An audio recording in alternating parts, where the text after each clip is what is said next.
It's time for the 1430 Connection on 1430 WNAV and 99.9 FM, spotlighting news, newsmakers, and important community issues. Now, with this week's edition of the 1430 Connection, here is WNAV news anchor Donna Cole. Welcome to the 1430 Connection. I'm Donna Cole. In the studio with me today is Lindsay Jax. She's managing director of Out Baltimore. She has been here before, but the topic that she talks about is important. It's important every year, so she's back. And thank you for joining me, Lindsay. Thank you for having me.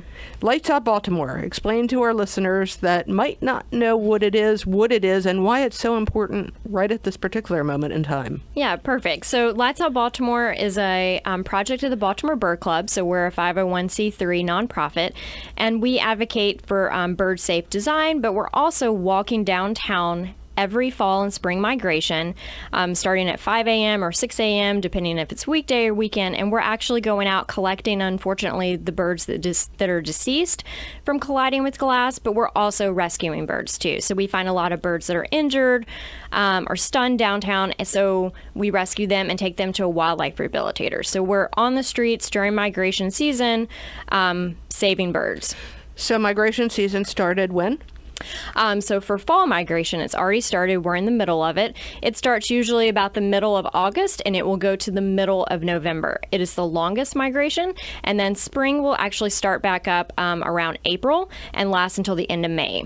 And birds migrate when? Other than during that season, I mean specifically day, night? They migrate at night. So they're usually neotropical birds. Migratory birds the majority are neotropical. They're very small. They're warblers. They weigh like 3 grams, which is astronomical to us to think of something that small that weighs less than a penny. And they're actually flying all at night. They fly at night using the moon and the stars as navigational tools. And as they fly over a very large, well-lit, populated area like Baltimore City or any large city like Chicago, New York City, they're kind of misguided off that navigational course and fly directly into the city. Now, these birds also migrate at night, and a lot of people don't know why. It's because, actually, there are less predators in the sky at night. So if you weigh less than a penny, you're definitely looking out for predators. So flying at night and flying into these big cities, they get sort of off course, and the lights of a building are attractive to them. Yeah, so any light that's not shielded, that's not directional, that's just a ton of light pollution is misguiding them off course. So they fly into this urban environment confused on the lights, and then they hang out there, and as the sun starts to come up, they fly from one tree to another tree, but that other tree that they're flying to is not a tree. It's a reflection in the glass of a window. Mm-hmm. So there is now, lately, in recent history, all sorts of new glass that's out there for buildings that is bird safe, yes? Yes, there is. So luckily, I mean, everyone loves glass, and I love glass too as architecture, but now there's actually bird-safe glass so that we can live as humans in this, very metropolitan area with a ton of glass, but also make it bird safe so that it's not impacting wildlife. So there's different companies. There's Walker Texture Glass. There is Glass Pro, which is also another company. And some of them have very small etching on it. Some of them have very small lines on them.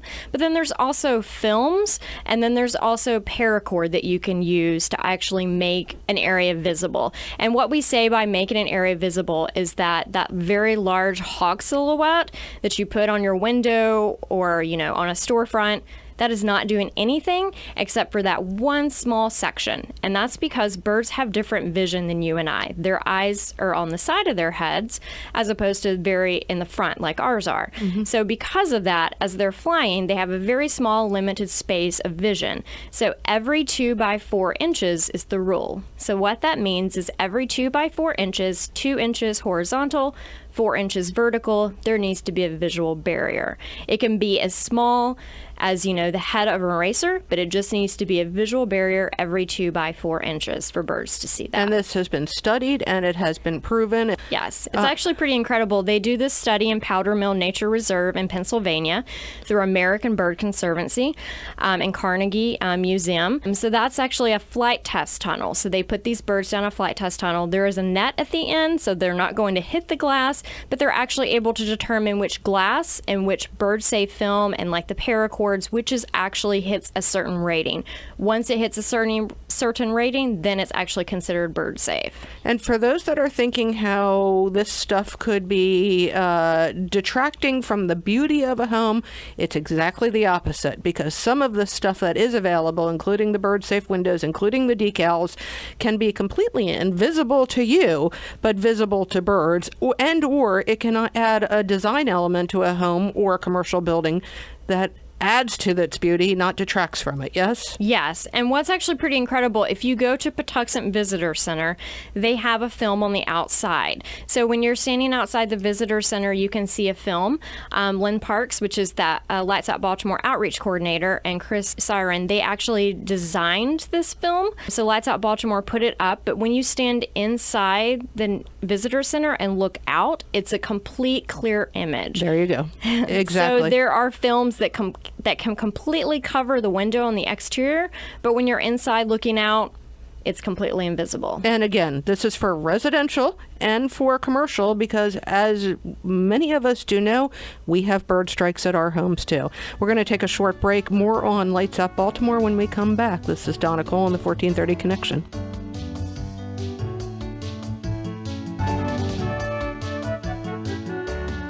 Welcome back to the 1430 Connection. I'm Donna Cole. I'm in the studio today with Lindsay Jax of Lights Out Baltimore. Lights Out Baltimore is trying to save one bird at a time, whereas many are dying in the United States and beyond from window collisions. How many die every year?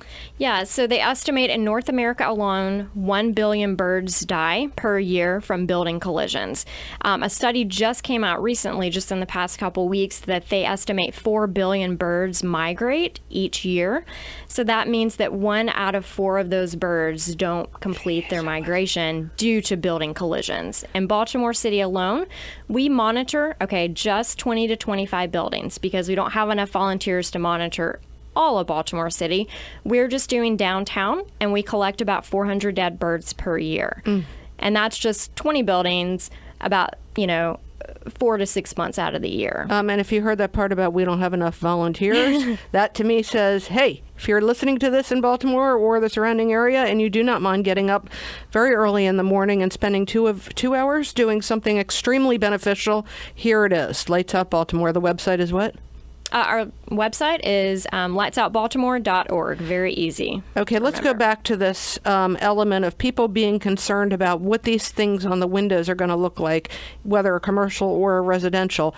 Again, we just heard that you don't see them from the inside. You see them from the outside on some of them. Paracord, I had some experience with another organization that was putting paracord at the Department of Natural Resources, and I actually thought it added to, I like the look of it, and my husband's like, huh? Putting this on the outside of the house, but you said you can. You can put paracord up. You can there's different types of way that you can install it, but if you're just having collisions happen at your house during migration season, that's when you're going to have the majority of collisions.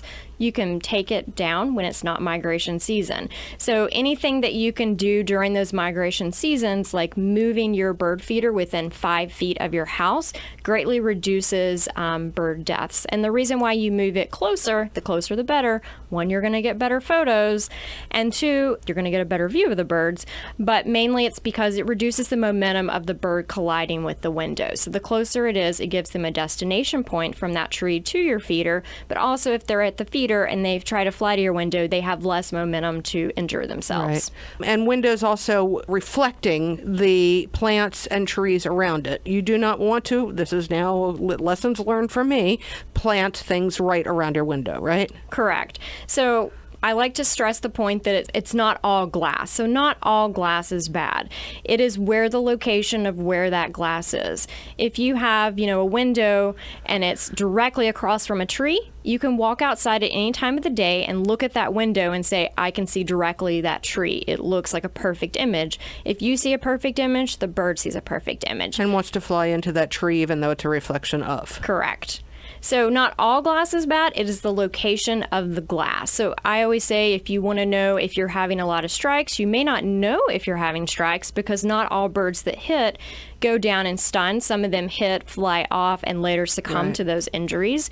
So just walk outside at different times of the day, look at this window and say, oh, actually it's a complete reflection, or actually it doesn't reflect anything. Right. And it may be completely fine. There are bird savers, which is the paracord. And then there's also a company called Feather Friendly, and they have it's a DIY tape.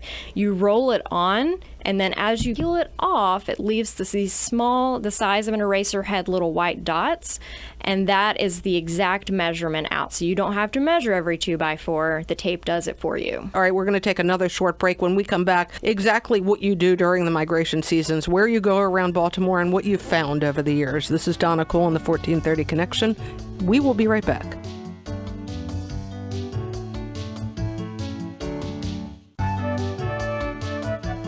Welcome back to the 1430 Connection. I'm Donna Cole. I'm in the studio with Lindsay Jax of Lights Out Baltimore. Lights Out Baltimore, formed by a group of concerned bird watchers from the Baltimore Bird Club. Building owners can turn out lights, right? Yeah, so we encourage, we're not talking about those security lights. We're talking about a giant floodlight that's just pointing up to the sky to illuminate a building. We're talking all interior lights on a 12-story building that literally only has security on the first floor. So we just advocate, just like New York City does at their Audubon, and they have over 40 buildings that participate. Chicago has over 100 buildings that participate. What we're asking is business owners and any business owners or companies downtown to turn interior lights or decorative lighting off. Leave security lights on, obviously, but any extra light that they can reduce would be gratefully helpful. And it makes a huge difference. It makes a huge difference. It will reduce the amount of birds that come into the environment. And I always say this, some people are like, oh, I don't want to put film up, or I don't want to turn a light out. It is cheaper to turn a light out. You will not only save money, you will save energy and also save birds. So it's easier to flip a switch than it is to pay for a retrofit or a ton of film to put on your glass. And you've had some success stories, yeah? Yeah, we have. Like I just said, we did the Patuxent Visitor Center. We recently did the National Aquarium. The National Aquarium took the initiative to be, conscious of their building that it is glass. So they actually put a film, and it goes all the way to the sky, basically. There's a wing wall that sticks out, and the film's on both sides, and it's on the side of the aquarium. They do have plans to do more of the building. This is just phase one. Right. So if you go to the aquarium and you see that really large sign that says National Aquarium, that's all bird safe. And if you go right up to it, there's actually a sign that tells you why those dots are there and what they actually do and how they help birds. And there's still some, I don't know if you want to call them out, but there's still some buildings that make you want to pull your hair out, yes? Yes, there are. Some of those buildings do participate by turning lights out, so that is, extremely helpful. But if the building across from them still has their lights on, it's helping, but it's not helping enough. So we are trying to encourage more buildings to sign our pledge to just turn out lights or interior decorative lighting, just decorative lighting, during migration months. So that's at a minimum 4 months out of the year. I guarantee you when they see their power bill at the end of that month, hopefully that will encourage them to do that all year long. I wonder if, I've spoken to BGE about their Osprey program with putting platforms up where there had been nests on active electric poles. I wonder if there couldn't be, it's just throwing this out there, a note on electric bills saying, We would love that. Any type of, sign that BG&E can help us with that just says, turning interior lights out when you're not using them can also save birds as well. I mean, such a little message, but maybe it goes a really long way. Yeah, there is a little tagline that several Lights Out organizations across the USA, and that is kill lights, save birds. It's awesome. All right. What do you do every first thing every morning, and what time every morning for those that are interested in helping you? Yeah, so we walk downtown. We have about 20 volunteers. We could always need more. So we walk downtown weekdays at 5 a.m., but we also have a second shift that starts at 7 a.m. And that's because we want to maximize on the birds that strike. Most of the birds that strike are usually in the morning, very early when the sun comes up. So we start at 5 a.m. or second shift starts at 7. We walk downtown. We do unfortunately collect the birds that have died, but those birds end up going to the Smithsonian Natural History Museum. They're used in research, and also it's kind of cool when you go to the Division of Birds and you pull out a drawer, it has your name on it in Baltimore City that you contributed to research.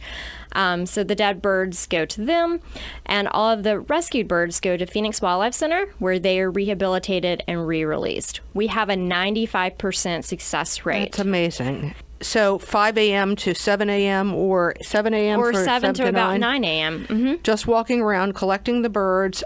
These birds, by the way, have become the focus, literally the focus of art that I recently saw in Baltimore, and that's cool in and of itself. I wouldn't have thought originally that I love the idea of looking at dead birds because it hurts, and I love animals and love birds, but it's cool that it's bringing attention to this larger problem.